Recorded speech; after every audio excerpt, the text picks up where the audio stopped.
एक कहानी है राघव खन्ना की, जो कि मशहूर बिजनेसमैन नितिन खन्ना की इकलौती संतान है।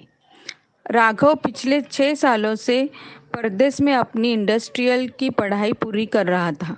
पढ़ाई खत्म होते ही वो वहीं सेटल होने के सपने देख रहा था।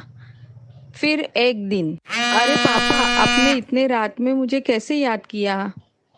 बेटा, मैं पापा नहीं, रामू काका बोल रहा हूँ। राघव बेटा, तुम जल्दी से जल्दी घर आ जाओ, तुम्हारे पापा की तबीयत बहुत खराब है।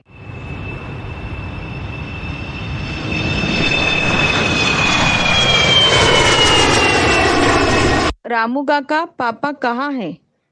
राघव बेटा, तुम्हारे पापा अपने कमरे में आराम कर रहे हैं। डॉक्टर ने कहा है उनके पास बहुत कम वक्त है।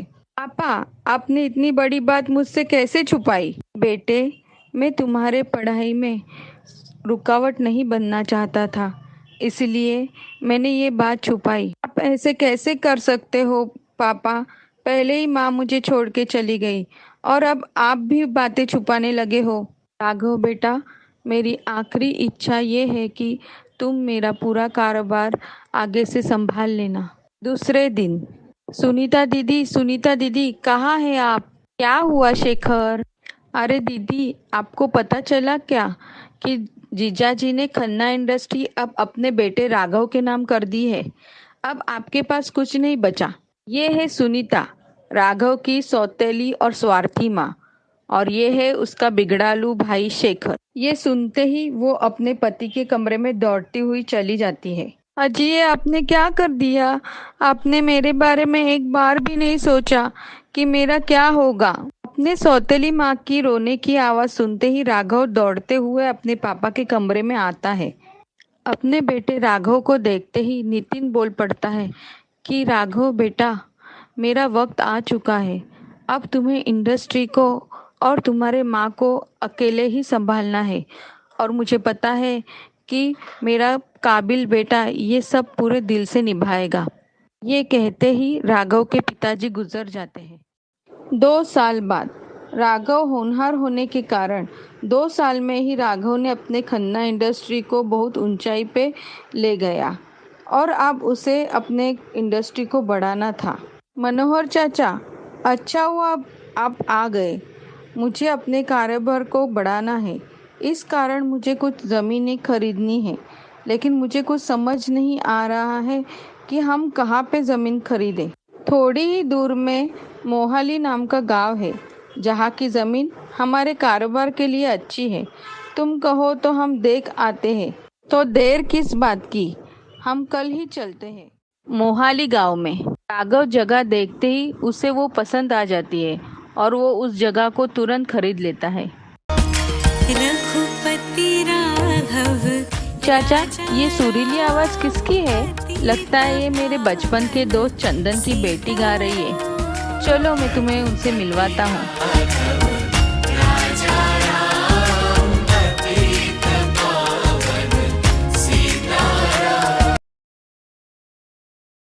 अरे मनोहर, तुम यहाँ कैसे? मैं यहाँ अपने कंपनी के काम के सिलसिले में आया हूँ। इनसे मिलो, ये है राघव खन्ना। ये हमारे कंपनी के मालिक हैं। इन्होंने यहाँ पे अपनी कंपनी के लिए जमीन खरीद ली है। आपसे मिलके अच्छा लगा। राघव, ये है चंदन की बेटी सिया। नमस्ते। चलो अब हम निकलते हैं। फिर एक दिन, राघव सर, कहाँ खोए हुए हैं आप?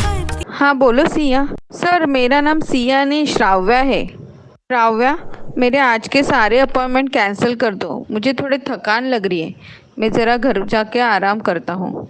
ठीक है सर। सीता पावन सीता।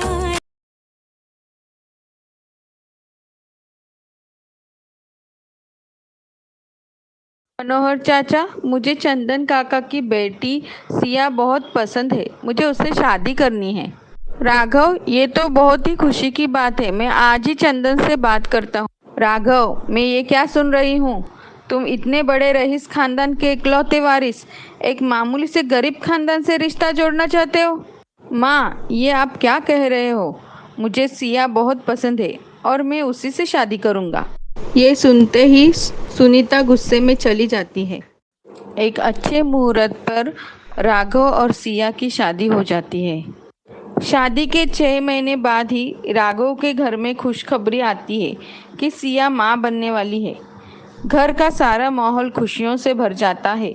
उसके 2 महीने बाद सिया को पता चलता है कि मोहली गांव में राघव जिस ज़मीन पर अपनी कंपनी बनवा रहा है, वहाँ के भगवान राम जी का मंदिर वो हटवा रहा है। ये बात मालूम पड़ते ही सिया बहुत दुखी हो जाती है और वो गुस्से में राघव के पास जाती है। राघव जी, आप ऐसा मत करो, भगवान राम जी के मंदिर को मत हटवाओ। उस मंदिर से बहुत लोगों की आस्था जुड़ी हुई है। राघव, जो कि नास्तिक है, वो सिया की एक भी बात नहीं सुनता है और कहता है कि कंपनी वही बनेगी।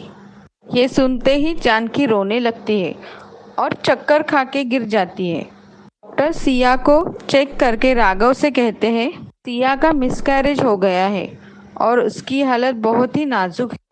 उस दिन के बाद सिया बहुत ही बीमार पड़ने लगी। एक तरफ सिया बीमार थी और दूसरी तरफ राघव का बिजनेस में बहुत ही भारी नुकसान होने लगा था। उसके ऊपर नए फैक्ट्री बनाने पर रोक लगाई गई। अब मुकदमा कोर्ट में चल रहा था। फिर एक दिन बीमार सिया को देखने उसके पिताजी आते हैं। उन्हें देखते ही सिया रोने लगती है। उसे रोते देखते ही उसके पिताजी बहुत दुखी हो जाते हैं। फिर वो अपने पिताजी को राम जी के मंदिर के बारे में बताती है। ये सुनते ही उसके पिताजी उसे उसके मन्नत के बारे में याद दिलाते हैं और फिर थोड़ी देर की बातचीत के बाद उसके पिताजी चले जाते हैं। शाम को जैसे ही राघव घर आता है तो सिया कहती है, राघव जी, मैंने शादी से पहले एक मन्नत मांगी थी कि मैं अयोध्या में रामलल्ला के दर्शन करने आऊँगी, जो कि अब तक पूरी नहीं हुई। क्या ये मन्नत मेरे मरने से पहले आप मेरे साथ पूरी करोगे? राघव इमोशनल होके कहता है कि हाँ, करूँगा, लेकिन तुम मरने की बात मत करना। 2 दिन के बाद ही राघव सिया को लेके अयोध्या मंदिर आता है। अयोध्या मंदिर के बाहर ही राघव को फोन आता है। हेलो मनोहर चाचा, बोलिए।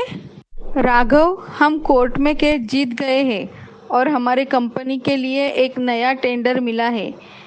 ये बात सुनते ही राघव दौड़ते हुए मंदिर के अंदर सिया के पास जाता है।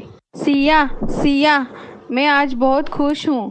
हम वो केस जीत गए हैं और हमें नया टेंडर भी मिला है। अब हमारे दुखों के दिन चले गए। ये सुनते ही सिया कहती है, ये सब भगवान राम जी की कृपा है। जय श्री राम।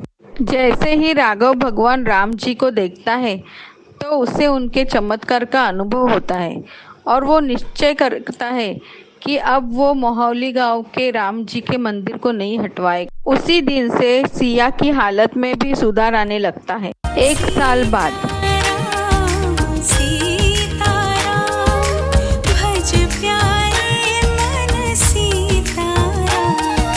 ये कहानी आपको कैसे लगी वो कमेंट करके बताइए और अगर कहानी आपको अच्छी लगी तो चैनल को सब्सक्राइब, लाइक और शेयर ज़रूर कीजिए। Bye bye.